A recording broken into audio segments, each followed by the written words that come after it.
ప్రతి వ్యక్తి ఇంట్లో శివలింగాన్ని పెట్టి పూజించి తీరాలి. పూర్వకాలంలో అందరిళ్లలో శివలింగాలు ఉండేవి, లేకే వాళ్ళు మనం పాడైపోతున్నాం. చక్కని శివలింగం పెట్టుకోండి. కిం బహూక్తేన మునయః స్త్రీణామపి తథాన్యత అధికారోస్తి సర్వేషాం శివలింగార్చనే ద్విజాః. ఎందుకు ఇన్ని మాటలు?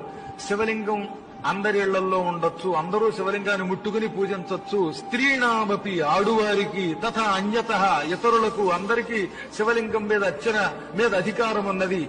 మీ ఇళ్లలో అధికారం ఉంది గనక శివలింగం పెట్టుకు పూజించండి. శివలింగం ఇంట్లో ఉండకూడదని ఎవడన్నా చెబితే వాడిని శవంతో సమానంగా చూసి అవతలకి గెంటేయండి అని నందీశ్వరుడు శివపురాణంలో ఋషులకి చెప్పాడు. ఈ శ్లోకం శివపురాణంలో.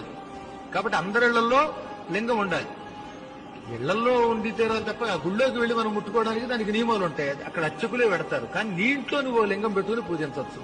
అలా ఉండి తీరాలట. అసలు శివలింగం లేని ఇంట్లో అన్నం తింటే అది శవం దగ్గర పెట్టిన పిండంతో సమానమని పూర్వులు చెప్పారు. తెలిసిన మీకు? అందుకే కాశీలో ప్రతి ఇంట్లో లింగం ఉంటుంది. ఉత్తర భారతంలో అందరిళ్లలో లింగాలు ఉంటాయి. మనకే తెలుగు వాళ్ళకి తెలివితేటలు ఎక్కువ, తెగులు ఎక్కువ. అందుకని లింగం ఉండకూడదట, అవి బాబా లింగం ముట్టుకోకూడదట, మరి ఇంకేం ముట్టుకోవాలట. శుభ్రంగా ఇంట్లో లింగం పెట్టుకోండి.